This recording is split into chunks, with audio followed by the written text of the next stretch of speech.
Yorubawuyi máa wojú ṣèké ṣáájú ṣèké ṣáájú ṣèké ṣáájú ṣèké màlámí ṣèké gba pátá ṣèké ṣáájú ṣèké ṣáájú ṣèké gba pátá ṣèké gba kọ́mú ṣèké gba fanta ṣèké gba kóòkì.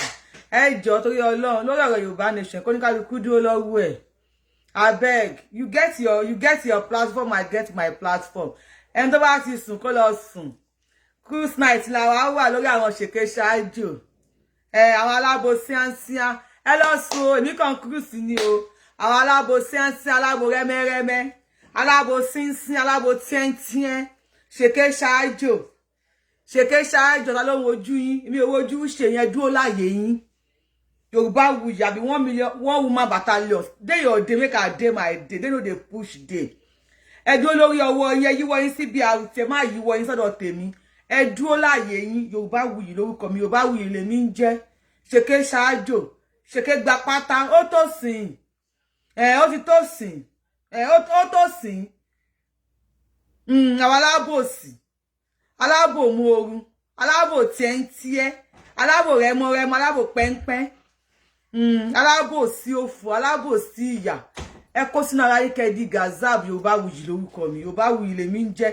Èmi ò rán ìyá yín. Ẹ lọ kó sínú ara yín báyìí kẹ́ di gazab. Ó ti tó sin àbí. Ẹ ti fẹ́ dọ̀rẹ́ lórí ọ̀rọ̀ Yorubawuyi wọn bí ìyá yín kú. Ajé ń gbọ́. Pátá yóò sáìsì mi. Ìdí mi tóbi. Kọ́mú yóò sáìsì mi. Ọmú mi tóbi.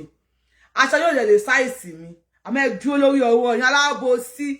Alábo síánsíán, alábo túẹ́túẹ́, alábo yẹ́mẹ́yẹ́mẹ́, cleanshi, notice me, I wanna be. Àríjàgbá, oníjà káàkiri jà níbí jà lọ. Wọ́n ti ti bá mi jà, eléyìí tún ti bá mi jà, tọ̀hún tún ti bá mi jà. You wanna fight everybody. Abeg, day your day, make I day my day. I don't want to fight anybody. Lórí Yorùbá nation yìí, I am not here to fight anybody. Èmi ready to be anybody jà. After your voice message to me, to send this to me. Ṣé mo pé mi ò ready àti bá ẹ jà. Yorùbá nation is for Yorùbá nation. Ṣùgbọ́n o lè gbé nìkan mọ́ra torí tèmi ògún gbọ́. Tẹ́ ẹ bá kó sínú ara yín tẹ́ ẹ di multiple gazab. Yorubawuyi lórúkọ tèmi. Yorubawuyi ni mo ń jẹ́. Èmi ò rí yín. Ajé ògún Ọlọ́run bá ń gbọ́ mi ò rí yín. Ẹ kó sínú ara yín. Sunday Adeyemo Igboho Òòṣà. I stand with Igboho Òòṣà. And you cannot tell me what I will say on my platform. Torí mi ò kí n ṣe alábòsí bí tiẹ̀. Ẹ má sọ̀rọ̀ ọdún pé ní tìrí mọ́. Ó ti wọ gálò, ó ti wọ góńgò. Last, you go carry am. Ọ̀rọ̀ Yorùbá nation ní ẹjẹ́ àtọ́. Ẹ má sọ̀rọ̀ Nàìjíríà mọ́. Last, you go talk am. I know they among your mugunzo. I know they among your follow. Tó bá fẹ́ jà, bọ́ síwájú. Lọ wá àwọn tó máa bá jà. Continue clinching. Ma clinch ma clinch mo. I know they do notice me. I know they do ẹ wá rí mi. Wọ́n ní tó gun bá ṣe mọ́, tẹ́lẹ̀ bá ṣe mọ́, níjà máa ṣe mọ́. Nígbà tí mi bá ẹ ṣọ̀rẹ́, báwo bó ṣe fẹ́ bẹ́ ẹ jà? Nígbà tí mi tọ́jú lébọ, tí mi ò tọ́jú bọlé, come and be my friend. Come and do this. Come and be my ọmọ ọ̀dọ̀. Èmi ò ní voice note èèyàn lọ́wọ́ torí mi record èèyàn. Èèyàn tó bá ṣe kọ́dún nínú ilé ẹ̀kọ́ ni mo Yorubawuyi, mo ní voice mi ò ní lọ́wọ́. Torí mi yan èèyàn káàkiri. After tó bá ti yan káàkiri, wá yan síbí, wá yan síbí, a máa ṣe èkémbi. Last time you will cry out. Kíni kan tí ń bá mi jà ẹni tó wá rí kó bá ìjà. Èmi ò fẹ́ jà. Èmi ò ní jà. Èmi ò dẹ̀ wá jà. Ṣáà dúró láyé ẹ̀ torí mi ò wá ọ̀rẹ́. Iye èèyàn tẹ́ bá rí kẹ́ gbé mọ́ra àgùn láyín, àgùn tẹ̀tẹ̀ yín. Èmi ò wá ọ̀rẹ́. Yorùbá nation tí mo fẹ́ kí àwọn èèyàn mi kí wọ́n bọ́ lóko ẹrú ni. Kì í ṣe Yorùbá nation ká fẹ́ jà. Abẹ́lé ìjà, abátọ̀hún jà. Eléyìí ti sọ kíní kan, eléyìí ti bú mi. Ká máa ṣe voice note oríṣiríṣi. Ká máa send ẹ̀ sí àwọn èèyàn. Ká máa bú àwọn èèyàn. Èmi ò sínú àríjàgbà. Oníkálukú ló mọ level tóhun tó. Oníkálukú ló mọ level tóhun tó.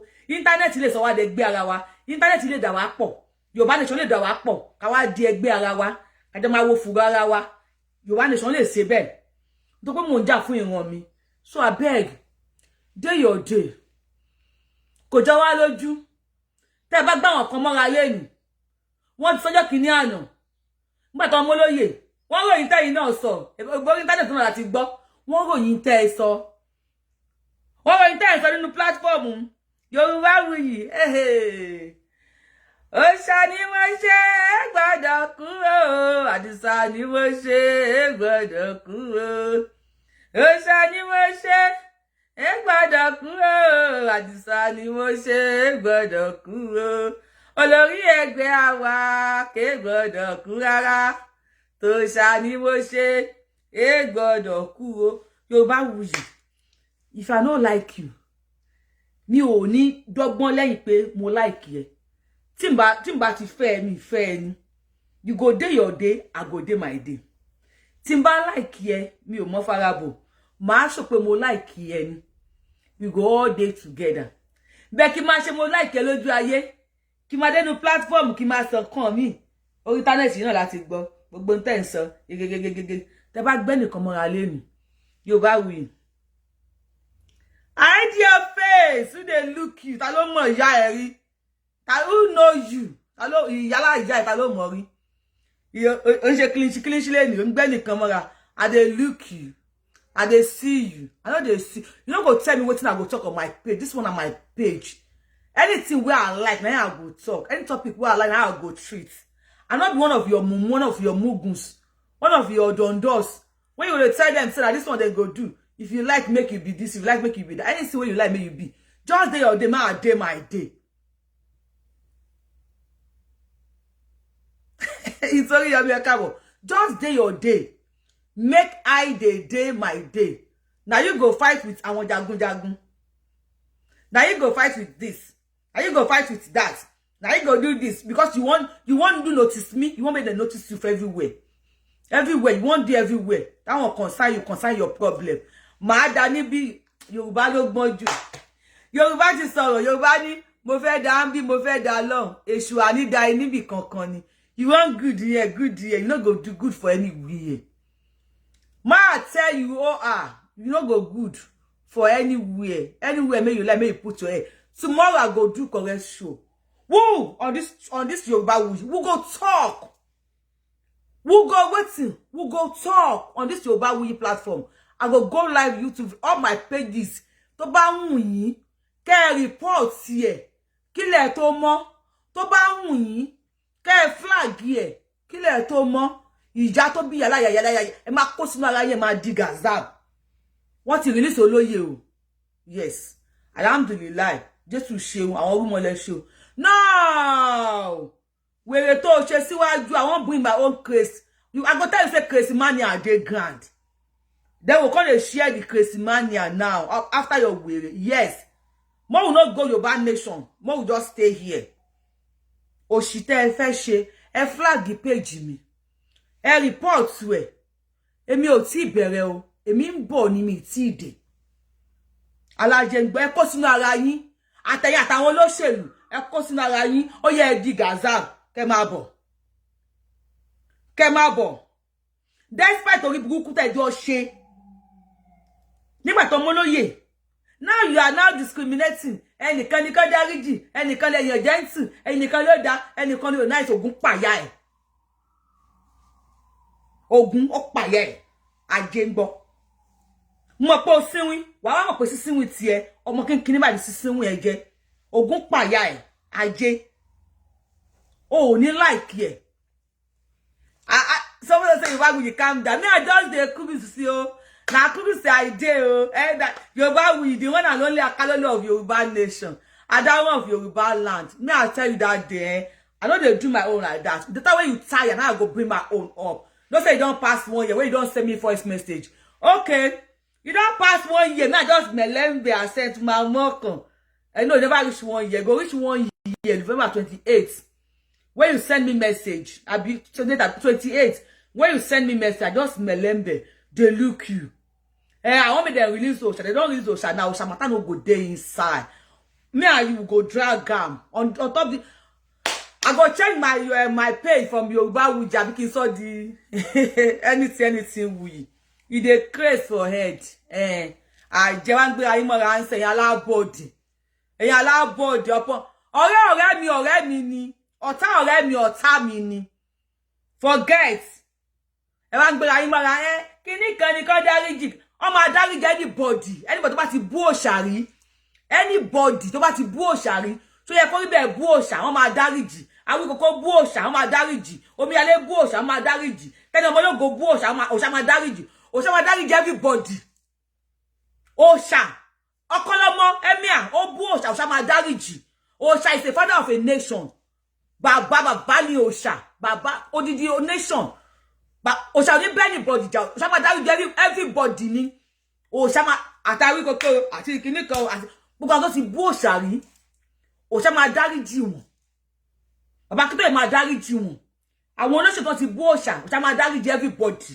Baba Akintoye máa dáríjì everybody. Ṣùgbọ́n gbogbo pátá no máa mọ̀ pé yes eléyìí sáku ẹ̀ lélẹ̀. Ẹ lè gbé ẹnìkan mọ́ra kẹta àwọn kan nù. Ẹ lè gbé àwọn kan mọ́ra. Kí ni mo sọ fún yín? Kẹ́ wá ta àwọn kan nù. Gbogbo àwọn tó ti bú òṣà máa dáríjì. Lórí ibi tá wà yìí, lórí ibi tá bá dé yìí. Gbogbo àwọn tí wọ́n ti bú òṣà, tí wọ́n ti bú májà, tí wọ́n ti bú Baba Akintoye. Baba Akintoye máa dáríjì every one of them. Torí àwọn tí ẹ̀ sọ tí wọ́n ní gbangba, àwọn bot àwọn wá bú òṣà ni. Àwọn bú òṣà ní gbangba, wọ́n fojú hàn pé ọ̀tá làwọn. Wọ́n fojú hàn pé àwọn ò bú òṣà ṣe, wọ́n bú òṣà ní gbangba, wọ́n bú Baba Akintoye ní gbangba. Tó yẹ kó rí bẹ́ẹ̀ stage show fún Baba Akintoye àti òṣà, ó bú wọn ní gbangba wálé àní. Àwọn kan yin òṣà ní lórí platform wọn tí wọ́n lọ bú òṣà ní corner. If òṣà go forgive one person, he must forgive everybody. If òṣà must forgive, only man forget you. That is life. If you share me, I will forgive you. But I will not forget. Because anytime where I see you, I go know the level where you dey. Don't be somebody I'm a dáríjì àwọn kan, wọ́n ìyá yín, everybody ma dáríjì. Lórí ìkànnì tá wà yìí, then go dáríjì everybody. Lórí ìkànnì tá wà yìí, no ma fi dáríjì everybody. Òṣà is the father of a nation. Odidi ìlú ni òṣà dìmú.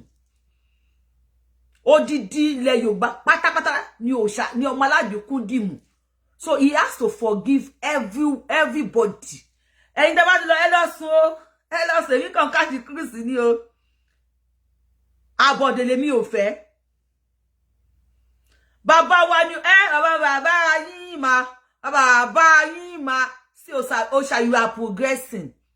Tó bá ti di pé àwọn ọ̀tá ẹ̀ everybody sì ti ń bọ̀ táwọn tí ń advice òṣà. Sunday Adéyẹmọ ṣí wọ́n ṣe ti pè ní ṣífù. Ó ti kúrò ní Sunday Kútọ̀nù. Ó ti di Sunday Germany. Àtàwọn ní recording náà. Wọ́n dín kúlíkúlí lórí tèmi o. Ẹ má dé tọ́ mi o. Ẹ dúró láyé yín. Àtàwọn ní recording náà. Àwọn alábòsí. Àtàyí tẹ́ ń pè kiri. Oh, shall we forgive everybody? He will forgive everybody tó ti bú. But he will never forget. Yes. Role tó ní kálukú play. Nínú ìgbà tí wọ́n mú òṣà. Role tí oníkálukú ẹni tó bá lè pé Yorubawuyi o, mo ní bí kan tó ti ń bú Sunday Igboho lọ́wọ́, gbé bọ́tà. Tí n bá nífẹ̀ẹ́ Sunday Igboho máa show fún pé mi ò nífẹ̀ẹ́. Kò lè mú mi sí. That is me. That is me o, mo wáyé pretend. I don't know how to pretend. Tí mi bá nífẹ̀ẹ́ o ní mú mi sí. Mi ò bá ẹja, mi kàn nífẹ̀ẹ́ náà ni mi dẹ̀ ní bá ẹ ṣe. If Osha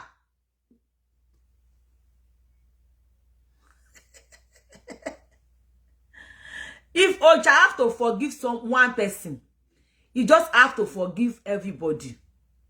If Baba Akintoye have to forgive one person, he just have to forgive everybody. If Yorubawuyi have to forgive one person, nínú struggle, I just have to forgive everybody. And Osha has spoken. Ọ̀nà àwọn ò bá tó yẹ kó rí bẹ́ẹ̀ jà, àwọn ò bá anybody jà. then why tẹ́ wá ń ṣe wèrè pé ẹnìkan dáríjì ẹnìkan lè yan dáadáa ṣáyìn náà dá ṣebí ìtàlẹ̀ tí ń sọ dáadáa aburú lẹ̀ ń sọ ń kọ́nà ìtàlẹ̀ tí ń sọ dáadáa ìríkùrí lẹ̀ ń rí kọ́nà ẹ̀yin ló níran òfò ẹ̀yin lẹ̀ mí òṣì ń gbé ẹ̀yin lẹ̀ ń rìnà àdánù kíní kan máa ṣe kíní kan máa ṣe tẹ́ ẹ̀ tún dẹnu ẹ̀ pé àwa dúpẹ́ fọlọ́run o Yorubawuyi mo dúró tán ajé wàláì tàláì mo gallant day mo dúró tán 100% mo dúró tán tí mi ò yẹ tí mi ò gbò tí mi ò mì mo gallant day mo dúró tán ayé mọ̀ pé mo dúró.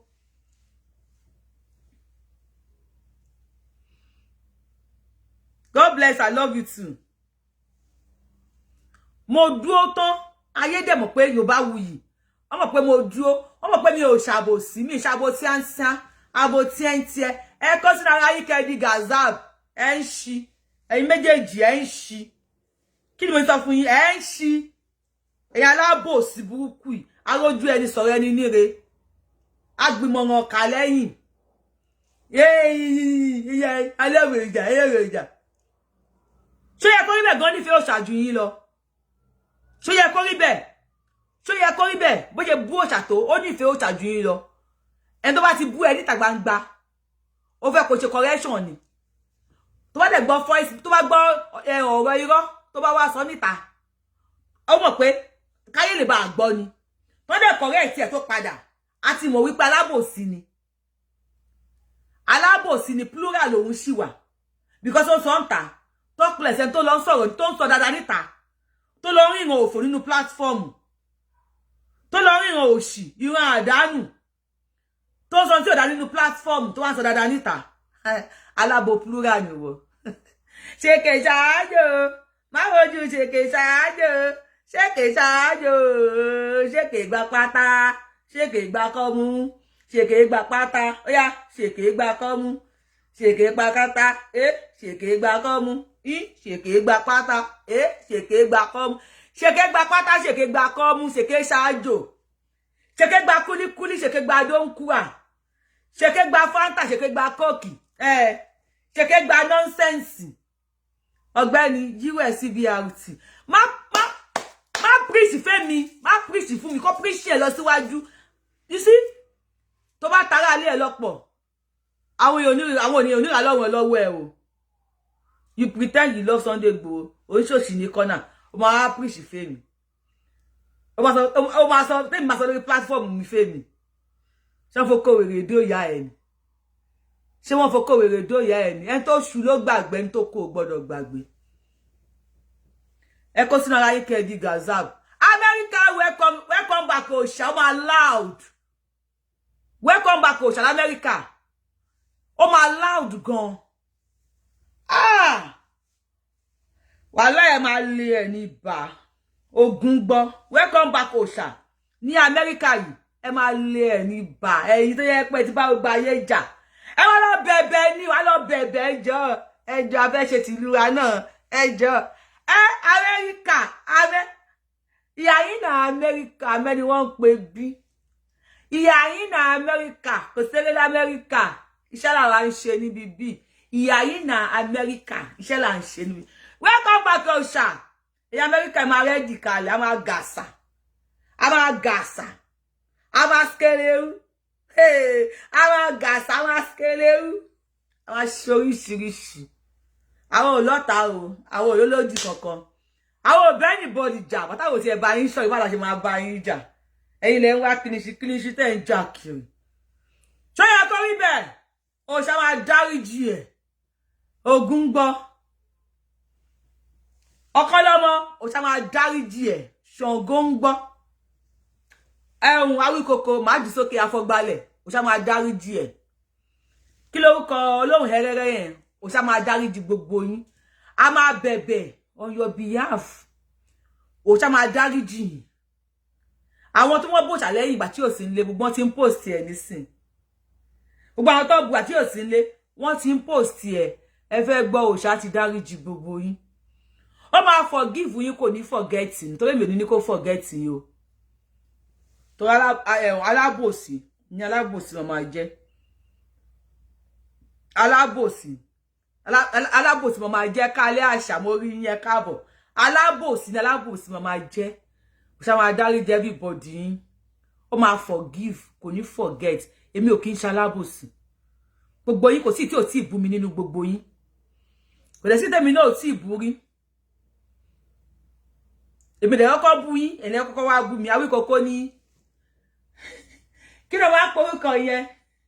Yorubawuyi.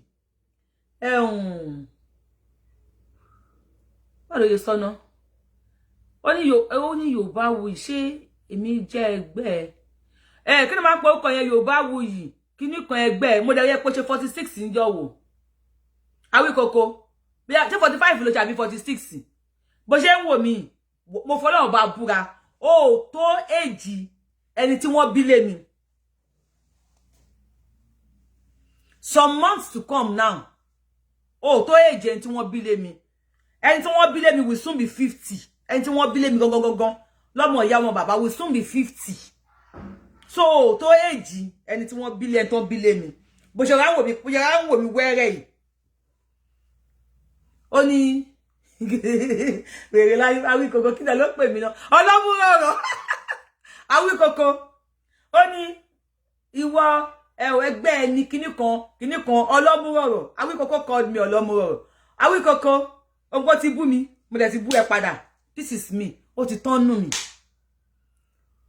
But I will not forget. I will only forgive you. But I will not forget. Tó mo mọ̀ pé àti jẹ àti mú tó máa jẹ. Ló bá lọ sọ́dọ̀ aṣíwájú beggar. Tó fi di aṣíwájú beggar. Aṣíwájú blogger. Tó di mo kí yín mo kí ẹ̀yin èèyàn mi ẹ lọ sùn. Ẹ lọ sùn. Mo kí yín ẹ lọ sùn. Tó fi di aṣíwájú beggar. N tó máa jẹ ló fi èmi àti ẹ ò ní jà. Èmi àti ẹ ò jà rí. Èmi àti ẹ ò ní kankan. Owó sunsun. Ó ní ọlọ́múrọ̀rọ̀ at over 50. Orí mi báyìí. Ọlọ́múrọ̀rọ̀ definitely Ọlọ́run dá mi dáadáa. Ẹlòmíì sí ò tó mi. Ọmú rẹ̀ ó ti kí Allahu Akbar. Sujud lọ mú ẹni tí ò tó mi ọyún ẹ ti wà ní sujud. Ó ti dé ìdodo. Ọlọ́run dá mi dáadáa. Ara àwọn special made Ọlọ́run ni mí tó yẹ pé kí n wọ 100. Orí bàbá Sànní Adé, orí bó ṣe rí. Ọmọ èjì Sànní Adé, orí bó ṣe rí. Tẹ́jú baby face, àwa ẹ̀ṣà. Àwa ẹ̀ṣà. Nínú ẹ̀ṣà nìyẹn. Bàbá tó yẹ tẹ́jú baby face, ṣe bó ti rí. Àwa ẹ̀ṣà nínú ẹ̀ṣà nìyẹn. Ó ní bọ́lá ṣe máa ń ṣàwádà. Ara àwọn ẹ̀ṣà yẹn, ó ní mo wà. Awíkoko, I forgive you. I will never forget. Ọ̀kanlọ́mọ. Òun náà bú mi. Kí ló Ọ̀kanlọ́mọ fi bú mi náà? Ìyí tí ò mọ rí pè yẹn. Ẹ bá mi tẹ lọ́mọ live bot. Ẹ bá mi tẹ tán pọ̀pọ̀ wà lórí YouTube. Ọ̀kanlọ́mọ ní ìyí tí ò mọ rí pè yẹn. Ọ̀kanlọ́mọ. Ọ̀pẹ́ mo bú ẹ padà. I forgive you. Olóyè ti dé. Mo tá ń jà sí ti kú òǹlẹ̀. I will never forget. Torí mi ò bú ẹ. Kò tó wá bú mi. And Olóyè will forgive you. If anybody is saying ẹnìkan tó wà ní kíní kan, Olóyè will forgive everybody of you, every one of you. Yorùbá ni yín, ó bá forgive you, kò kàn ní forget you. Then ṣó yẹ kó rí bẹ́ẹ̀. He said aláwọ̀ lílọ, God bless you. He said aláwọ̀ lílọ. Èébú tó bá fi bú mi, ẹ bá mi kọ sí comment section. Èébú tó bá fi bú mi àtorúkọ, Yakubu kábọ̀. Orúkọ àti èébú tó bá fi bú mi. Ọ̀kanlọ́mọ sọ pé Ọ̀kanlọ́mọ aláwòrí ò pé èmi ló ń pè èmi ló ń bú. Ṣé mo wà nínú ẹgbẹ́ Ọ̀kanlọ́mọ? Aláì Yorùbá nation sọ mí di, and again the way I play with everybody ó sọ mí di, and again what will I say? Ṣé and again pápá mi ò ó mú mi ẹ̀wọ̀ orí mi at over 50 mi ò ní irun funfun lórí. Last born bàbá mi irun funfun ti kún gbogbo orúngbọ̀n. Last born ìyá mi gbogbo orúngbọ̀n báyìí irun funfun ló wà ńbẹ̀. Èmi ni first born. Irun funfun yẹn kan báyìí mo ò ní lórí. Gbogbo ẹ̀ ló bá mi. Gbogbo ẹ̀ ó ló bá mi. Mi ò ní irun funfun lórí. At over 50 yẹ kí irun kórìí mi ti máa pa irun mi ò pa. Ọ̀kanlọ́mọ orí ẹ̀ ò dáa. Kí ló Ọ̀kanlọ́mọ sọ? Ọ̀kanlọ́mọ ni Ọ̀kanlọ́mọ ò pè mí láláwọ̀ lílọ. Ọ̀kanlọ́mọ ni yìí tí ò mọ arúgbó èèyàn àbí kí Ọ̀kanlọ́mọ orí ẹ̀ ò pé ọkọ Kudi ó bá mi du ìyàwó ẹnu ìyàwó àbíbèjì máa wá síbẹ̀ ìyàwó àbíbèjì báyìí máa wá jẹrẹ sí ogun gbọ́ ìyàwó ẹ̀ Kudi ó máa àbíbèjì máa wá jẹrẹ sí bẹ̀ then tó yẹ kó rí bẹ́ẹ̀ ìkíni yẹn sọ ó ní ìyá aláwọ̀ bí àwọn màálù tí yẹ kó rí bẹ́ẹ̀ orí ẹ̀ ò pé tètè pé oyin tó bí dàbí ẹlẹ́dẹ̀ mo tá ń jà sí Àdìsá ó ti dé adúpẹ́ fọ́lọ́run I have forgiven you I will never forget lórí page ẹnìyẹn kan ọmọ àǹtí rí sí you see this is me nígbà tí mo pe lọ́mọ àǹtí rí sí yẹn kò mọ̀ pé àwọn yẹn mọ̀ pé èmi mọ̀ pé rí sí lórúkọ ìyá òun when she bú mi ó bú mi lórí page ṣe yẹ kó rí bẹ́ẹ̀ mo fọlọ́run bá búra tó fi mú obituary kíní màmẹ́ page kí ló máa ń pè kíní obituary tó máa ń lẹ̀ yẹn kí ló máa ń pè obituary poster yẹ ibẹ̀ mo sọ pé àǹtí rí sí lọ́ọ̀ yẹ ǹjẹ́ rí sí Àbẹ̀ní lórúkọ yẹ orúkọ mi nìyẹ rí sí Àbẹ̀ní rí sí alájà rí sí kàtà Àbẹ̀ní mo lè wo léèjì mọ́mì ẹ̀ àǹtí ni máa pè yẹ ìwọ náà ń bú mi mo ti dáríjì ẹ̀ I'm forgiving you but I will never forget celebration goes on but I will never forget ọmọ àǹtí rí sí forgiven I will never forget ìkọ̀ wèrè náà sọ pé ẹlẹ́yẹ̀ bí ẹ̀yẹ̀ ẹni fans ọyàn yìí parí kú lórí íńtánẹ́ẹ̀tì yìí ẹ wo èmi kọ́ sí mo máa kó sí máa wá polybag bí i máa wá polybag méjì kí máa fi bóyá kí wọ́n polybag méjì kí máa fi kó sí máa kó báyìí máa kọ́kọ́ fi gáà kan kó máa tún fi kan kó so ní bú mi mọ́ forgiven but not forget you know why I don't forget because me nífẹ̀ẹ́ kí n ṣe mistake yẹn the next time then omi yálé mo rí fídíò ẹ o ogun gbọ́ sẹ́ǹdì ẹ̀ sí mi fún ẹ lésì mi ó náà ní àwọn kan ọmọ akó ọyàn dà sórí íńtánẹ́ẹ̀tì ẹgbà mi pẹ̀lú ọyàn mo rí fídíò yẹn mo kàn fẹ́ kó mọ̀ wípé mo rí fídíò ẹ ni mo rí fídíò ẹ mo fẹ́ kó mọ̀ pé mo rí mo ṣe dárúkọ ẹ ó ní ọmọ akó ọyàn dà sórí íńtánẹ́ẹ̀tì orí aléwèrè òfin mi díwọ̀n mọ́ mi ẹ̀ ṣé mi wá tó yà tó bí ẹ̀ ṣé mi tó yà tó bí ẹ̀ tí mo lè tó yẹ àǹtí nìyẹn máa jẹ́ fún mi torí mi ò kí ń ṣàǹtí fún ẹ mọ́mì ni mo jẹ́ fún ẹ wọ́n á kọ́ yọ̀dà sórí íńtánẹ́ẹ̀tì wọ́n máa ṣe ṣó torí Sunday Adéyẹmọ Ìgbòho ṣá àbí ní gbogbo iṣẹ́ ń bú mi kò sí wàhálà mo dáríjì ẹ̀ Adé Buhari olóṣọmí ní aláwọ̀ lílo oníta ìtàn wèrè olórí gbèsè Adé Buhari apárí ọmọ Yorùbá ibi lọ́mọ àbúté pé wọ́n ti gbọ́ ọmọ Yorùbá wùyí yẹn olóṣọmí ní oníta ìtàn olóṣì apárí forgiven but I will not forget because gbogbo yín ẹ ṣe òṣì ẹ ṣe ọ̀nà yìí náà nìkan ó sì wà ó ẹ rí pé mo tiẹ̀ ti kókó ńlẹ̀ lẹ́nìí ó ní báàgì mo fi kó lẹ́nìí àlẹ́ n bá fẹ́ wá sórí orí iṣó máa ṣe máa sẹ̀lẹ́tì búrà ni búrà tó máa pa gbogbo ẹ nítorí tí mo bá bí màtẹ̀ kó tó máa ń wò tó máa da gbogbo ẹ kó lẹ̀ kórí yín wá yí dànù ẹ̀ ń ṣinú àwọn wèrè mo pé ẹ ń wo ṣó ẹ lè máa wojú mi báyìí ọyàn lẹ́ ń wo ẹ̀yìn wèrè burúkú so forgive and forget. There was small Omo Ale boy. That little Omo Ale boy that said Yorubawuyi olórí burúkú ni ẹ́. That word is so irritating, so disgusting. I even posted what you said. And you have the guts, the audacity to come on my page to comment again. On by yìí ẹnu ẹ ló wáyé o lẹ́ṣẹ̀ mi lọ́wọ́ ṣùgbọ́n gbogbo èèyàn kọ́ lèèyàn máa ń bú kátà ìṣe gbé sincerity sí gbogbo èèyàn kọ́ ni èèyàn máa ń bú sometimes kó tó búyàn ta ló nítàn èmi ò lágbára èmi ò lóògùn èmi ò ní ìkankan ṣùgbọ́n ò ní yẹ̀yẹ́ mi káyé má yẹ̀yẹ́ Ọlọ́run ló ṣe bẹ́ẹ̀ kò ń ṣèyàn o ò lè yẹ mi kọ́lọ́run má yẹ̀yẹ́ orí báwọn ṣe ń yẹ̀yẹ́ that is just it.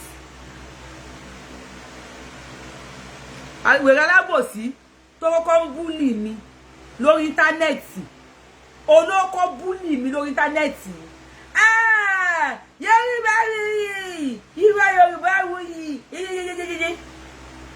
Yorubawuyi ẹ̀yin ju Olódùmarè ni gbogbo abanijẹ́ ayé ìjọ tó bá dẹ́kun àti banijẹ́ la ó bá ọ jẹ́ o ìjọ tó bá dẹ́kun àti banijẹ́ la ó bá ọ jẹ́ o Wálé Diamond ẹgẹ́ ìtì ẹ̀ pa wèrè tó kọ́ búlì mi lórí íńtánẹ́ẹ̀tì lórí ọ̀rọ̀ Yorùbá nation náà mo sọ pé mo lè tó pè mọ́ ní my beautiful sister bí ẹni ó pè mí beautiful sister ó ṣe birthday 45 ń jọ o sórí nísìn ó ti dẹ́kun àti bà mí jẹ́ orin tí mo kọ fún ẹjọ́ yẹn mo kọ lé nísìn pé gbogbo abanijẹ́ ìjọ tó bá dẹ́kun àti ìbànújẹ́ la ó bá ó lọ wà depressed nísìn ó sunkún ọkọ ẹni kẹlẹ sí múra kẹ má sunkún mọ́ gbogbo àwọn fídíò tí wọ́n fi búlì èmi náà tọ́jú Ọlọ́run ti ń sàn wọ́n náà lẹ́sàn-án sìn lórí íńtánẹ́ẹ̀tì lórí Yorùbá nation àgbà Yorùbá nation àgbà Yorùbá nation ọmọ Yorùbá ni wá ọmọ kinní kan ni wá ó ti dẹ́kun àti bèmí jẹ́ nísìn máa wo íńtánẹ́ẹ̀tì ẹgbọ́n nìkan ló ń bèmí jẹ́ o máa wo íńtánẹ́ẹ̀tì báyìí gbogbo ayé ló so mọ́wọ́ lọ́rùn ní sọ́wọ́ lóra depress they better kill you there wèrè.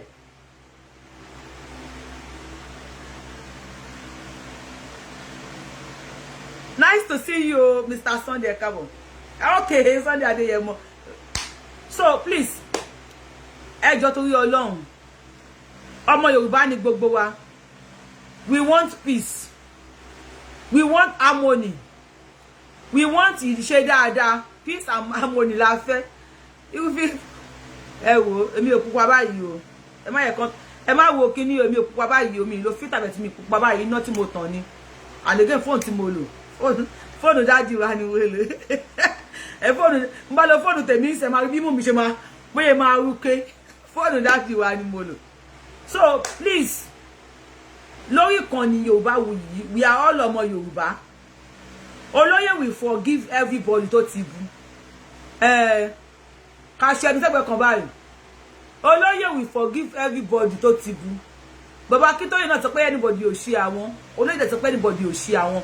We will forgive everybody. Nínú struggle Yorùbá yìí, nínú Yorùbá nation yìí, we will forgive everybody. Many of them tó lọ campaign for olóṣèlú gan, ebi, kàríkà shop, kàríkà jẹ, ló gbé many of them lọ campaign for olóṣèlú. Àwọn olóṣèlú ya gbé wọn ní gbogbo MC Olúọmọ ní gbádùn. MC Olúọmọ. Ẹ̀yin èèyàn lọ sùn o, èmi ṣe máa MC Olúọmọ.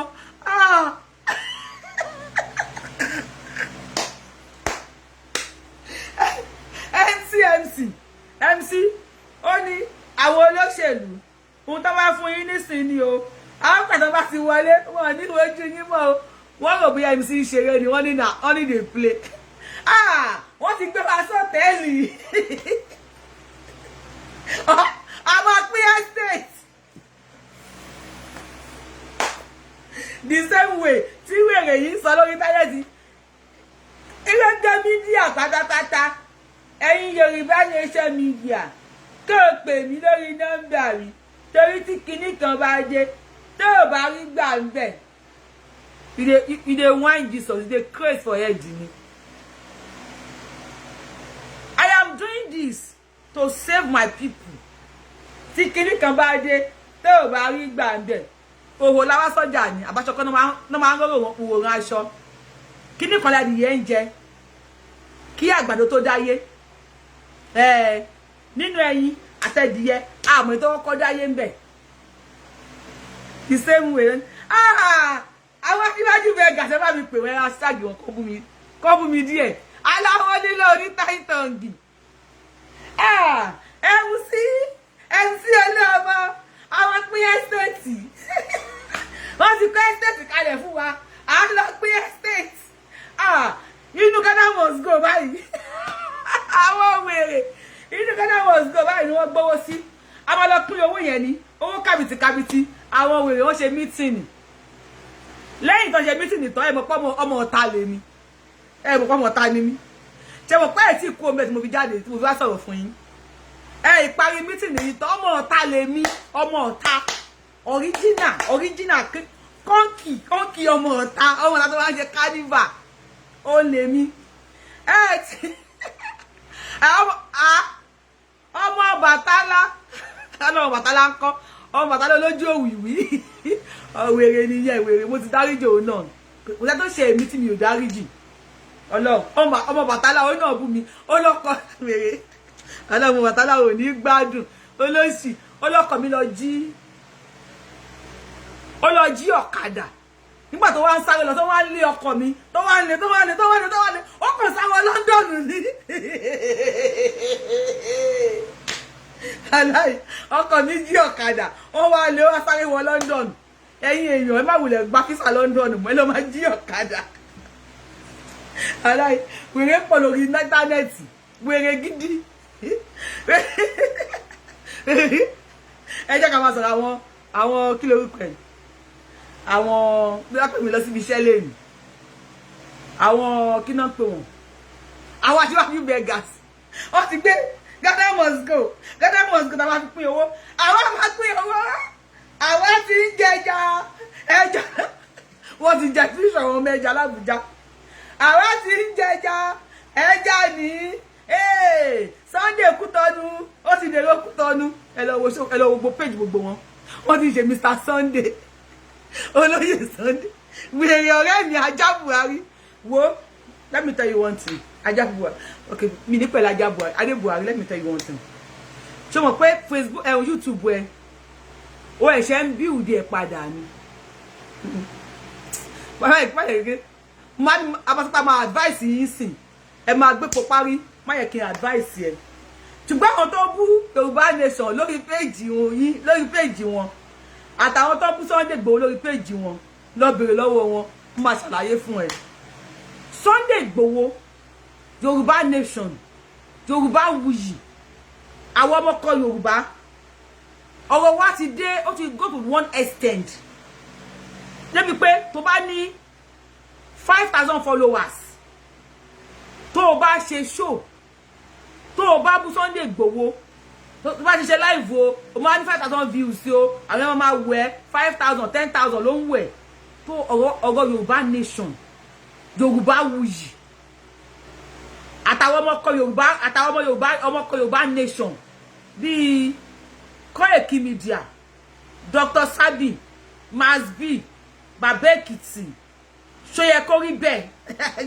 ṣóyẹ kó rí bẹ́ẹ̀ ọ̀rẹ́ mi wèrè ṣóyẹ kó rí bẹ́ẹ̀ olóṣì ní ẹgbẹ́ kan lọ́rọ̀ ẹ wà ọ̀rọ̀ wá ti débi pé tí èèyàn 5,000 bá gbé tó máa wù ẹ lọ́wọ́lọ́wọ́ tó bá ti ní Yorubawuyi aláwọ̀ lílọ wà kọ́kọ́ máa rí èèyàn 5,000 ló wù ẹ wà kọ́kọ́ máa rí 4,009 4,005 3,000 2,000 1,000 kó tó di jẹ́ báyìí kó tó là tó yẹ pé òun bú Sunday Igboho òun bú Yorùbá Nation òun bú Yorubawuyi kó tó di ojú ẹ̀ báyìí kó tó là wá kàn máa rí 1 washing wá kàn máa blink báyìí 1 washing 2 washing 5 washing 6 washing 3 washing wá kàn máa sọ̀rọ̀ dànù yín kò síyàn tó máa wù ẹ́ mọ́ ibi tí ọ̀rọ̀ Yorùbá Nation tó dé dúró nìyẹn o wàá lọ fi owó ra followers viewers gbẹ̀yìn ni ọ̀rọ̀ Yorùbá Nation ti dé bẹ̀ God bless you ẹnìkan ní I will unsubscribe pàápàá many people will unsubscribe you they will unfollow you because why star lọ́wọ́ agúnwò Yorubawuyi because why they see us gẹ́gẹ́ bí ẹni tó ń sòótọ́ ẹ̀yin ní Tinubu ní ká dìbò fún àwa ní ká má dìbò kó yẹ ká ṣe Yorùbá Nation gbogbo wọn tẹ̀lé yín gbà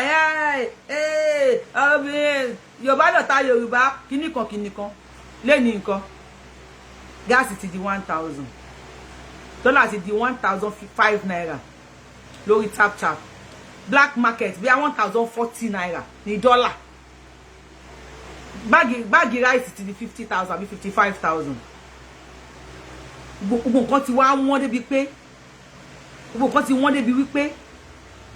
débi wípé ó ti wá le now àwa la ní sí àgbẹ̀yìn èébú àlọ́ ní tàwọn gbogbo àwọn tí wọ́n jọ ń pè yín ẹni táìtàǹgì ẹlẹ́rìílá I am the one and only Akalolo of Yoruba nation, Adáwọn of Yoruba land, ọmọjọmọ lọ yọ olóyè tí ò pé méjì, lẹ̀kẹ̀ lọ́wọ́ lẹ̀kẹ̀ lọ́rùn, Àbẹ̀ní tí ò lọ́gà tó lọ́mọ ṣẹ́ rẹpẹtẹ.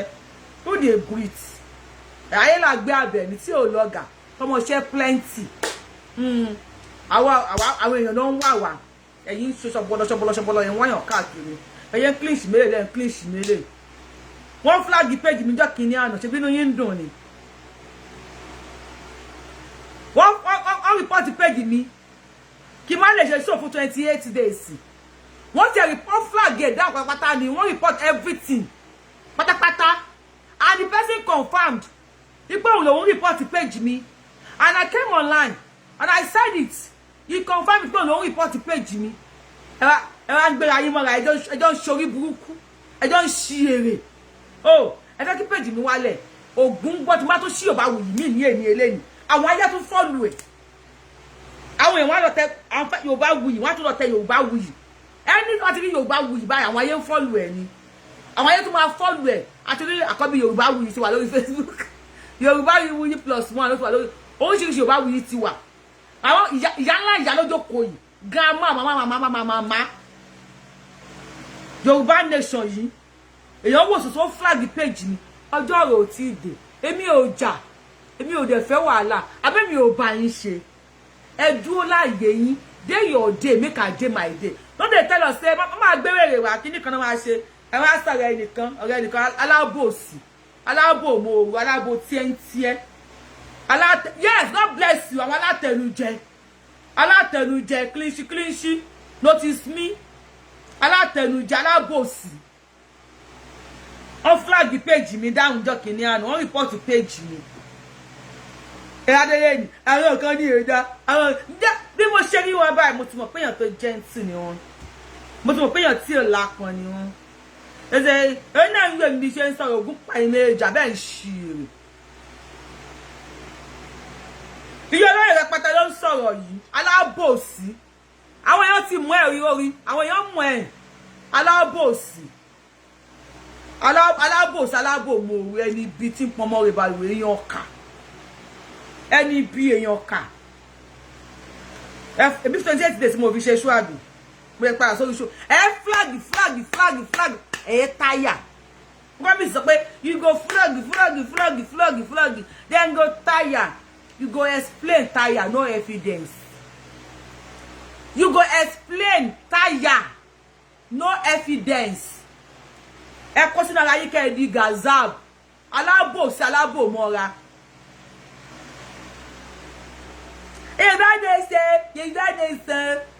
Yorùbá nation yàn kan bọ́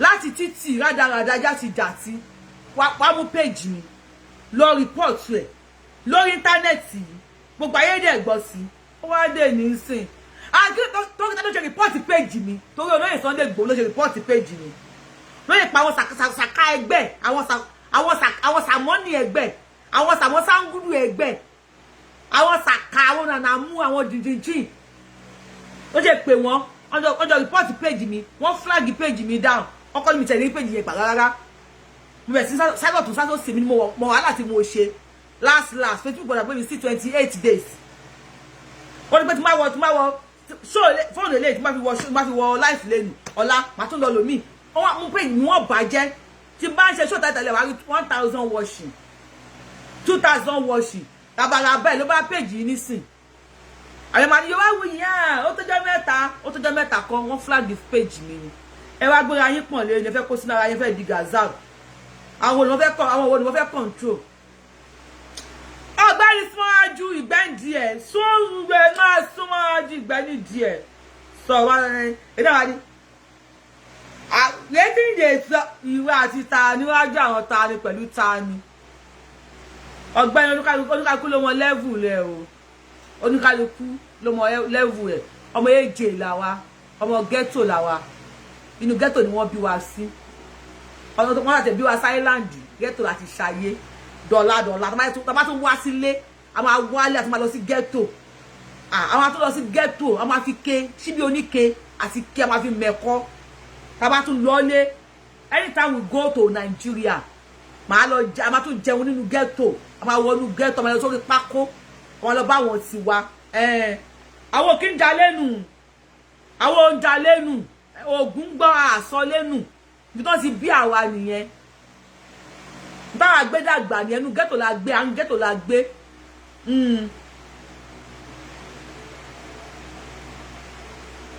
God bless you. Funny enough, one of them has started doing show for CSI.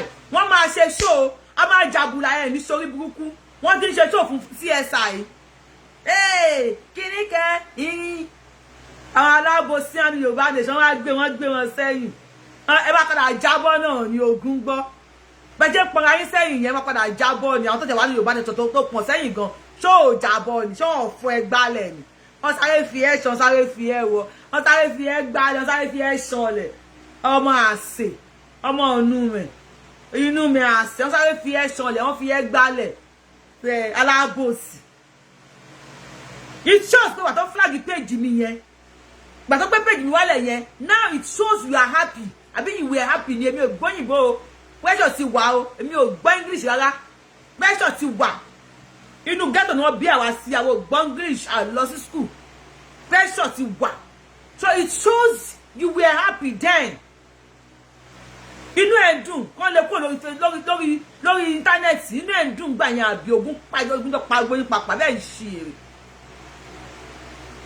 ọmọ ghetto là wa ọmọ inú ghetto là wa àwọn òun wá kílíṣí táwa bá ní pàtí tá fẹ́ ṣe àwọn òdúró de kí Dangote wá sí pàtí wa tí Dangote bá wá sí pàtí mi ò lè dùn tí Ọ̀tẹ́dọ́lá bá wá sí pàtí mi ò lè dùn tí Tinubu bá wá pàtí mi ò lè dùn ẹ fẹ́ gbọ́ tí èèyàn bá ti wá èrò náà máa wá àwọn tèmi ní ghetto máa wọlé a máa ṣí wọn wọlé máa rán ẹni tí egbù a máa jó a máa ṣayé àwọn tèmi ń bá ṣe nìyẹn àwọn tèmi nífẹ̀ẹ́ sí nìyẹn àwọn tí mò ń bá ṣe nìyẹn àwọn tí dẹ̀ máa bá ṣe nìyẹn kí ni 2017 tí mo lọ́lé orí kíní tí mo post ni Tádé Buhari gbé tó ní ṣe bí wọ̀ ni ó lọ́wọ́ ni inú ghetto mo ti yá kí orí sàásù ni sàásù sẹ̀ kò lè kó láàrin ghetto àwa pọ̀ ni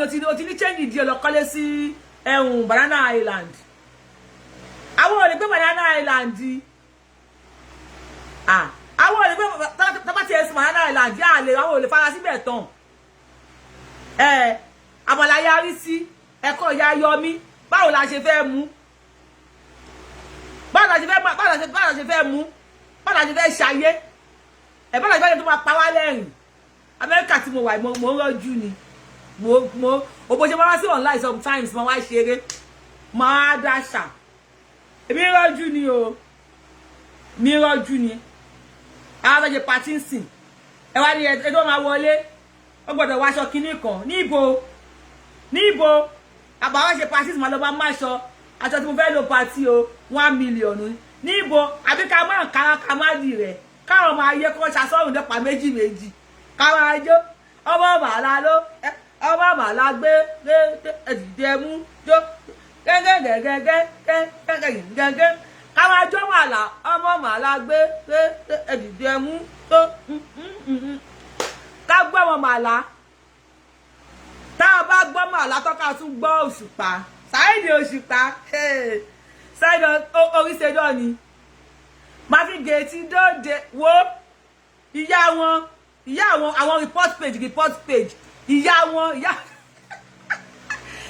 àwọn report page oní kílíṣí notice me aṣọ ọ̀rẹ́ mi ṣe yẹ kó rí bẹ́ẹ̀ á ní kílíṣí oní kílíṣí notice me ìyá àwọn report page ó fẹ́ gbọ́n tí Òṣùpá sọ pátáwọn kan ń bẹ́ tọ́mìlì fáwọn jẹ́ kinní kan àwọn ṣe gbá àwọn ṣàwọ̀ àwọn belong kí ló sọ ó ní máa fi gèétí dóde kẹyẹkẹyẹ sóòlò Sedon P ló ń pè di ara kẹ́ni ìbọ̀dí wálé.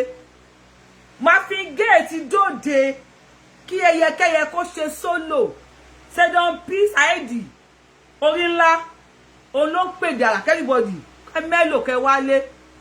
Ó lè máa jẹ́ ìyàwó gbogbo wọn o. Ara báyìí èyí tó bá ń ṣe jò yìí kíní kan last máa padà bá wọn jà ní àríjà gbọ́ of Nigeria limited.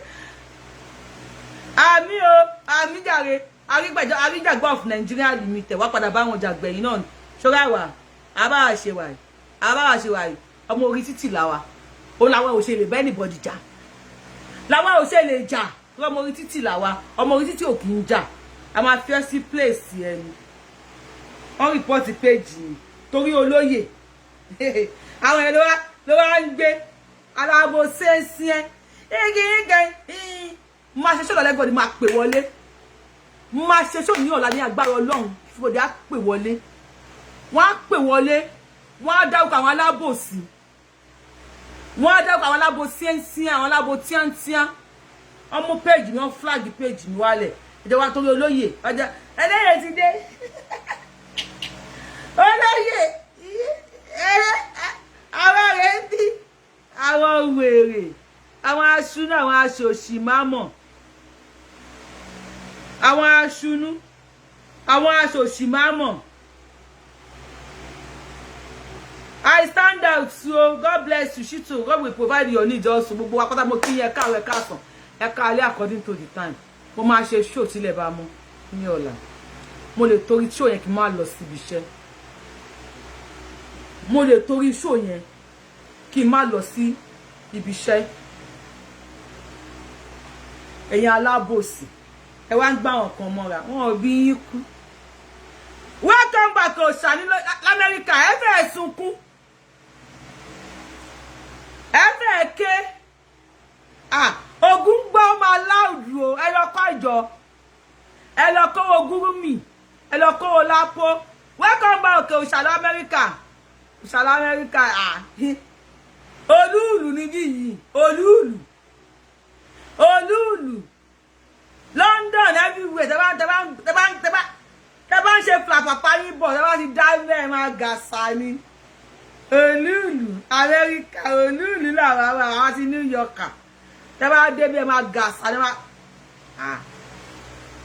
adéwọ́n lọ lórí ẹ̀yọ́ ológbòjò bá dé gúngún alárì ní bàbá sọ iyùn ní bàbá ìlẹ̀kẹ̀ ìjímèrè bàbá ọ̀bọ ọlọ́mọ síkàtà bàbá àgbàdo sílẹ̀ làwọn Yorubawuyi lọ lórí yín o torí sì ìlú lọ́wọ́ mi ń jọ̀rẹ́ Yorubawuyi lọ lórí yín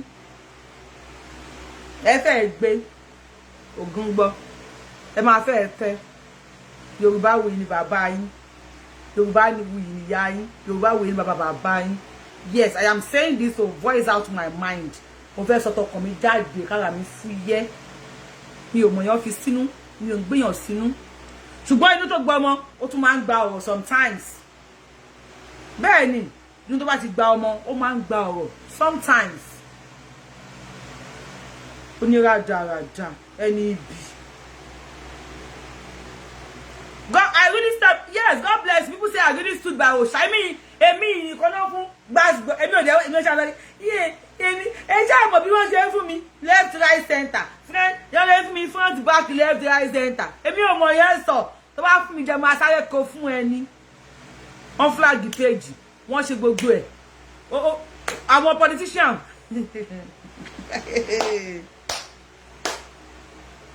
wàhálà kò tí ì red ọlọ́run kò tí ì red kò tí ì pọ̀n ó dàbí ká ti gba Yorùbá nation ni àbí kílù ti kẹ́bí ti wà kó má sí pé like I told you the other time wípé n tó ṣe yìí tó fẹ́ jà ni you know I told you tó fẹ́ jà okay fine jẹ́ ká gba àwọn tí ebi ń pa ká gba wọn kalẹ̀ náà you know I told you remember I told you that jẹ́ ká èmi ló lọ ń ṣe voice fún ọpẹ́ mo reply ẹ̀ ṣe ní nísù jẹ́ ká gba àwọn tí ebi ń pa ká gba wọn kalẹ̀ náà kí máa wá wò tí mi bá ń sọ ṣé wọ́n máa sọ̀rọ̀ ni tí máa fi gé bá ń sọ ṣé iye tí ẹ máa dùn ni olóògbòdò ní bàbá egúngún o alárì ní bàbá aṣọ iyùn báyìí ò ní bàbá àlẹ̀kẹ̀ ìjímèrè bàbá ọ̀bọ ló jẹ́ bàbá mo dúró ti olóyè mo lè dúró tán mo dúró ti ṣe wá lẹ́tọ̀ mo dúró ti everything àwọn wọn sọ pé péjì ni kíní kan spiritual attack lẹ́yìn kan ní spiritual kíní kan kálẹ̀ attack ẹ̀ tó bá attack ló máa sọ ṣe tó bá attack ṣé òun ló máa sọ̀rọ̀ oníyẹ̀yẹ̀ oníkóbòrajà ẹni ibi mo ń bọ̀ ni o Ògún gbọ́ mi tí ìdè mo ń bọ̀ ni Ògún gbọ́ Gbọ́nládé ń gbọ́ mi tí ìdè wọ́n flag page mi ìyẹ́kọ̀ọ́ ní Yorùbá nation wọ́n flag page mi kì í ṣe page ẹ̀kọ́ ni wọ́n flag o gbogbo page mi pátá ni wọ́n report gbogbo page mi pátá wọ́n report ẹ̀ wọ́n flag ẹ̀ wọ́n wá aṣojú ayé nísìn ìwọ kan wá ní ìyá kinní kan yìí ká sì síwájú kó kówèrè lọ kó rádaràda síwájú èmi ò ń ṣe tó yẹ kó rí bẹ́ẹ̀ o àjẹ ń gbọ́ èmi ò ń ṣe tó yẹ kó rí bẹ́ẹ̀ kí nǹkan má bàa bàjẹ́ ni mi kàn ká mẹ́lẹ̀ ń bẹ̀ bí wọ́n lára àwọn tó ń halẹ̀ mọ́ ni tí bá mú ẹ sọ́wọ́ wàá ké fá tí àpẹẹrẹ alámútàrà ké fá wàá ti bọ inú ara wọn wíyẹ ò dá àwọn alábòsí péjì mi tẹ rìpọ́ọ̀tì yẹn ẹ máa rìpọ́ọ̀tì ẹ máa táyà lórí ọ̀rọ̀ Yorùbá nation ṣé bí mo sọ fún yín pé lọ́fẹ̀ẹ́jọ́ mi sùn Nàìjíríà àwọn lọ́fẹ̀ẹ́jọ́ mi sùn Nàìjíríà káwọn yẹn tó sọ fún wọn pé ọmọ ayé ni ẹ fílẹ̀ ṣe bí mo bọ́ta mo sọ̀rọ̀ ìjọ kejì lọ́rọ̀ àtàkì ẹnìkan nínú Yorùbá nation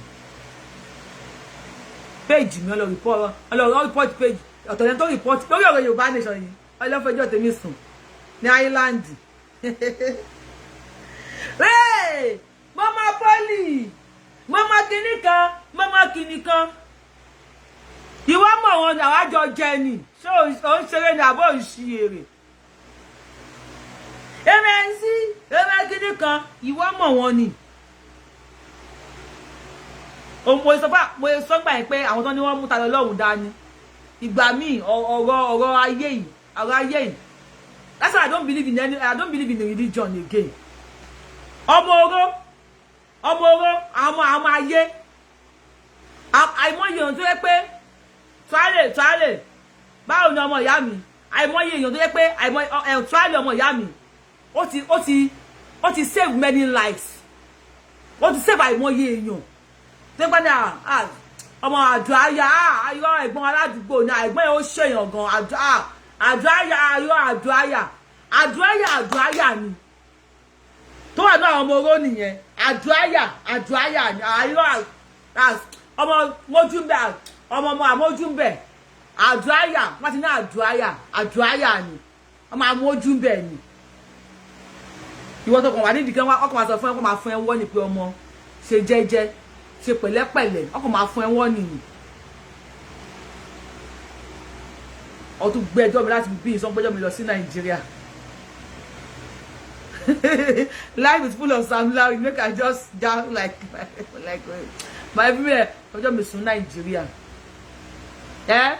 torí kíni torí olóyè ẹ̀yìn kan tó wá mú péjì mi tó wá flag ẹ̀ down olórí ibú kan tó wá ń sọ rádaràda lẹ́nu aṣiyèrè kan tó wá ń sọ pé kíní kan náà máa dáríjì kíní kan náà ní dáríjì ìyá jọ ń jẹ yín ìyà ó jọ ń jẹ yín plan yóò lè ṣiṣẹ́ kò lè work it's left for olóyè to know what to do tó bá wo olóyè kó sùn kó gbórí lé yín léjìká tó bá wo olóyè kí wọ́n ní kẹ́ jókòó sórí àwọn tó bá wo olóyè kó dùbúlẹ̀ kẹ́ máa yàgbẹ́ sí lẹ́nu tó bá wo olóyè kó gbé orí wọn kalẹ̀ báyìí kó ní kẹ́ máa gún mọ́lẹ̀ all I know ni pé bí DSS ṣe lọ sílé olóyè ọ̀tá olóyè kò lè mọ bí tí CCTV camera wà. Ọ̀tá olóyè kò lè mọ bí tí bedroom wà. Ọ̀tá olóyè kò lè mọ bí tí sitting room wà. Ọ̀rẹ́ ló máa mọ̀. Ọ̀rẹ́ tó ti wọnú lé ló máa júwe fún wọn. Tí kú lé ò bá pa ni. Tó dé ò lè pa ni. Kò tó bá wo olóyè ni kó ṣe o. Olóyè have his life to live. Me, Yorubawuyi, I get my life to live. Yoruba people, they get their life to live. We all have our own life to live. Olóyè nìkan mọ ohun tí wọ́n ń ṣe. Yorubawuyi, mi ò bá yàn jà. Èyí ò bá mi jà. Ṣùgbọ́n ọ̀tá tilé ló máa ń ránṣẹ́ sí títà. Ọ̀tá tilé. That is why you see me. I don't belong to any group. I don't belong to what? To any group. Me, bad group kankan ṣe. Yoruba Nation, kini kan group. Me, I just day my day. Make on a day. In case, tó bá ní pé ìwọ ẹni bí ni ẹ́, èèyàn ìkà ni ẹ́. Ọlọ́run bá fẹ́ mú ẹ, Ọlọ́run lè mú ẹ tó yán. Èmi ò lóògùn. Èmi ò lágbára. Èmi ò ní nǹkan kan. Mi ò dẹ̀ mọ̀yàn. God bless you. People say I stand out. God bless you. Èmi ò dẹ̀ mọ̀yàn. Mi ò dẹ̀ wá clean. Mi ò tójú bọ́lé ẹran núrù káàkiri. Even when I was calling them, táwọn ya kan pé me Yorubawuyi ìjà yẹn ti pọ̀ jù. Kíní kan when I was calling them. Due to kana ya yẹn sọ pé ìjà yẹn ti pọ̀ jù gbà kan àdó ogójì. Wèrè kí lorúkọ ẹ̀? Dúpẹ́ 2x2. Ògúngbọ́. Dúpẹ́ ọba má rí ẹsẹ̀ fi múlẹ̀. Dúpẹ́ I know mo kò tó máa padà end sí mi. Dúpẹ́ ọba má rí ẹsẹ̀ fi múlẹ̀. Nígbà tí mo ṣe kíní yẹn pé ẹ má yí ìjà tẹ́ ń jà yìí. Bógiri ò bá lanu, alágbó ò ní ráyè wọ̀. Àwọn kan wà tó máa fẹ́ da ilé rú. Bí ọ̀rẹ́ ẹ̀ tó fẹ́ dóko ọkọ ẹ̀ ni, tó bá mọ̀. Tó máa kọ́ ṣe ni wípé, a kọ́ play game ẹ̀. A kọ́kọ́ máa sọ fún ẹ wípé, ọkọ ẹ̀ owó ọbẹ̀ tó ń fún ẹ kò tó. A kọ́kọ́ máa sọ fún ẹ wípé, òun rí ọkọ ẹ pẹ̀lú obìnrin ta. A kọ́kọ́ máa bà ọkọ ẹ jẹ́ fún ẹ. A dẹ̀ máa bà wá náà jẹ́ fún ọkọ ẹ. A máa sọ fún ọkọ ẹ oríṣiríṣi ọ̀rọ̀. Tó bá ti fọ́ọ̀mù gùn. Tó bá ti gbá ọkọ ẹ jà. Yes. Ògiri yìí ti lanu nìyẹn. Aláǹgbá wá wọnú ògiri yẹn. I try all my best. I tried all my best pé kíkiní kó má lè wáyé. Kí wàhálà ì má lè ṣẹlẹ̀. Kẹ́bí ti lè lọ ní sẹ̀lẹ́ńkẹ́jọ. Jẹ̀ǹjẹ́lẹ́kẹ́jọ.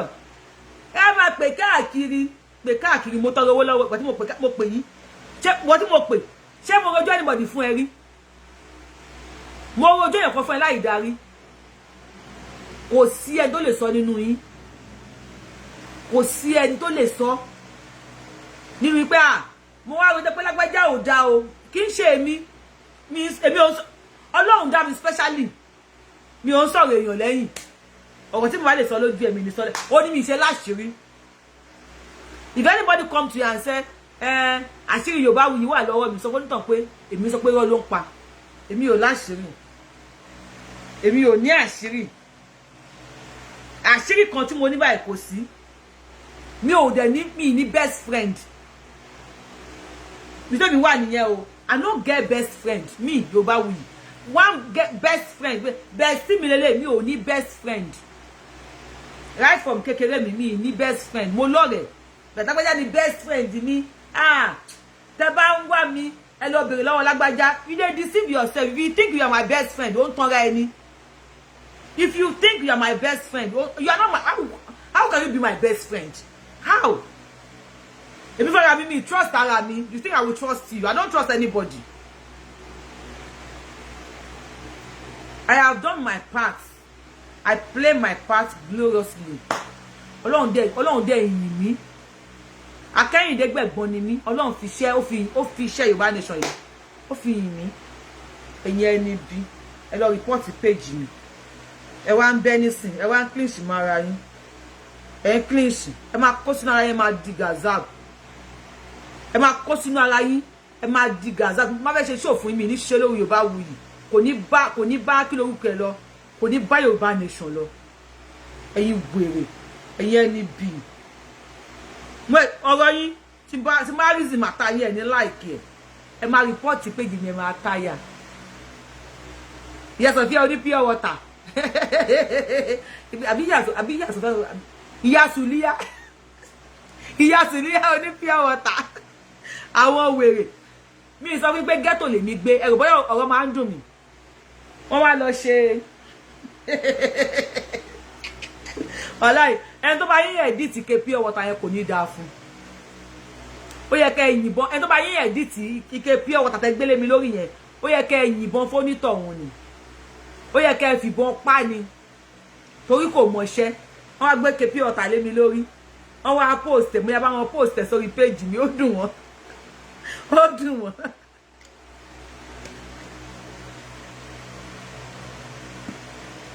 You have àṣírí, I prove it to you. I no get àṣírí. I see Yoruba. Mi ò láṣírí.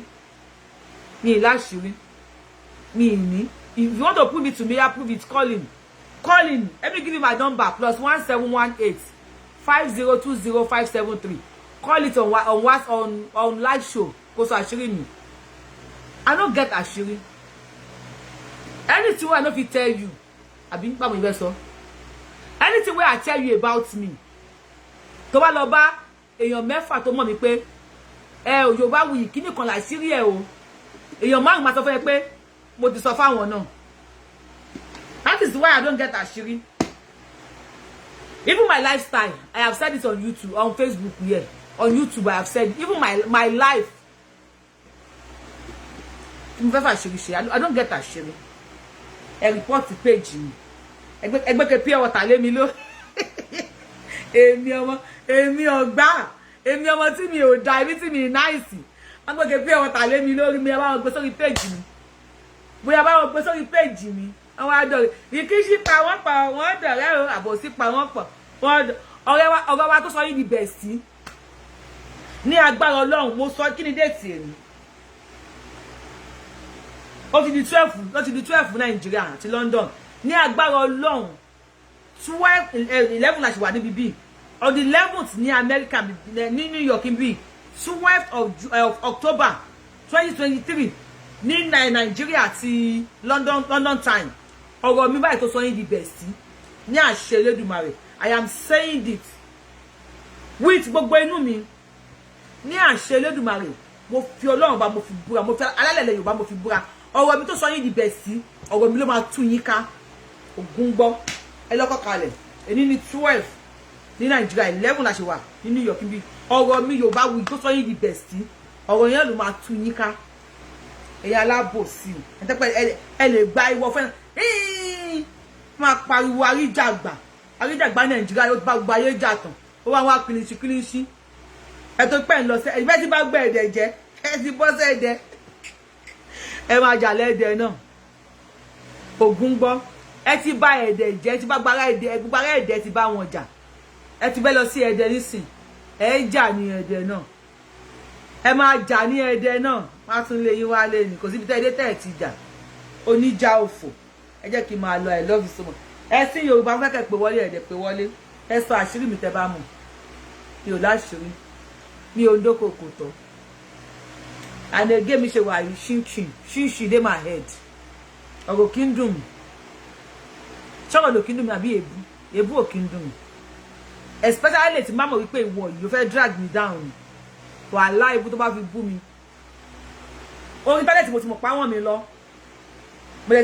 But sorry, I am the one and only Adamu of Yoruba land. Aláwọn lílọ ọ̀lẹ Yorùbá. Ọmọjọmọ lọ yọ olóyè tí ò pé méjì. Akílò lọ ajá tán. Olóṣì olórí burúkú. Olórí fẹ́gbéú. Ṣebí wọn náà sọ sínú voice message. A máa já tán lẹ́nu tiẹ̀. Ìwọ tó ò dá tó ò ṣáájú olórí pípa yìí. Wig sọ mí dòge. Ìwọ tó lè live without wig. O lè jáde láì lo wig. Ẹ lè rìn láì lo wig. Wig sọ yín dòge mi ló fẹ́ sọ̀rọ̀ sí. Mo bẹ̀ voice message yẹ. Ó wà lọ́wọ́ mi mo bẹ̀ keep ẹ̀. Ọjọ́ ń bọ̀ lọ́dún wa. ẹ kó sínú ara yín kẹ́ẹ̀dì gazab orí íńtánẹ́ẹ̀tì làwọn àwọn tẹ́tí máa búra yín ẹ búra yín ajé gbọ́ ògùn gbọ́ àwọn òkúkú lójú tì àwọn olójú tì ìyàwó mẹ́fà ni wọ́n fẹ́ ikú ò bá kan lé ikú ò gbé kan bí òwú jàǹgó ni kò sí ìyàwó kan tó bá kan lé nínú wọn so kò sẹ́ni tí wọ́n lè bú kò sẹ́ni tí wọ́n lè ṣòwò tè pẹ̀lú ẹ̀ tó máa kàlákà ẹ̀ tó máa yàkàyàkà tó máa hàlàhàlà ẹ̀ ojú wa ló máa ṣe lórí íńtánẹ́ẹ̀tì ó dọ̀là ọ̀la máa ṣe ṣó ẹ̀ lè máa pè wọlé báwo ni kò lóye ṣe báwo ni kò ṣe ìsídọ́dẹ̀ yìí àwọn wo ni kàn ṣọ́ra fún àwọn wo ni kàn sáfà àwọn wo ni kàn dúró dè pé mo ń ṣe ṣó níjẹta mo ń bọ ikọ́ tààrin yẹn mi fẹ́ lọ síbẹ̀ àmọ́ lọ́wọ́ yìí ọlọ́run aṣọ àjọlá lọ mo nífẹ̀ẹ́ yín gan ẹ má bínú sí mi Yorubawuyi tí ń bínú mi ìbínú ògùn gbọ́ ẹ má bínú sí mi mo lọ́ọ̀bù yín bàjẹ́ torí ọlọ́run ẹ má bá alábòsí ṣe o àwọn alábòmò ó dọ̀là.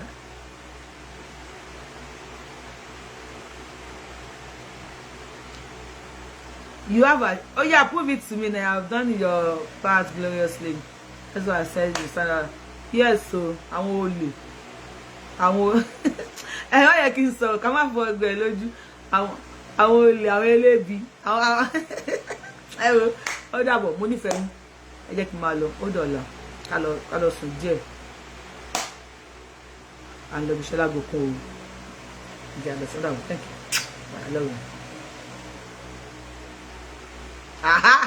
Kíni o máa fẹ́ lọ ẹ máa gbà mí ẹ gbà mí o kíni I love you ìyá mi Yorubawuyi always gbádùn you abiyamọ ẹ kò ní bàjẹ́ fún ẹ láti ìgbìmọ̀ àmì kò ní bàjẹ́ fẹ́yìn náà ẹ ṣe mo kí yẹn kó èpè kó tàjọ ń ṣètò ni kíni ò fẹ́ lọ adẹ̀fẹ́ gbé kó lọ kò ní lọ ibi jẹ́ ń bú ibi jẹ́ ń ṣàwàdà ìmọ̀ ibi jẹ́ ń ṣàwàdà orí mi ń tá síbi ṣe wà ọlọ́run orí mi like àbòsí mi like àbòsí láyé mi fẹ́ bá báyàn ṣàbòsí mi fẹ́ kéèyàn ṣàbòsí mi tó bá ṣàbòsí mi o máa rí ìbínú tó bá fẹ́ bú mi tó fẹ́ bá mi jà má ṣàbòsí mi má bú mi lẹ́yìn mi ìbínú somebody cannot be bú mi lẹ́yìn bú mi to the extent pé you made a voice note of over 10 minutes for me. You sent it to me. Tó fi bú mi. Tó fi yàkàyàkà mi. You are now coming online. Mama pretend be nipo like mi ogun pa e. O wan pretend be nipo nífẹ̀ẹ́ mi. Abeg, carry your àbòsí go one side. Your àbòsí carry and go one side. Oh, nífẹ̀ẹ́ mi nífẹ̀ẹ́. Ogun gbọ́. Oh, nífẹ̀ẹ́ mi wàhálà ti ẹni èmi náà ò nífẹ̀ẹ́. Èmi kì í ṣàlọ́fẹ́ ní tí ò bá nífẹ̀ẹ́ mi. Mo mọ̀ pé òun wò mí o. Ó wà lábẹ́ show yìí òun wò mí. Ó dọ̀la.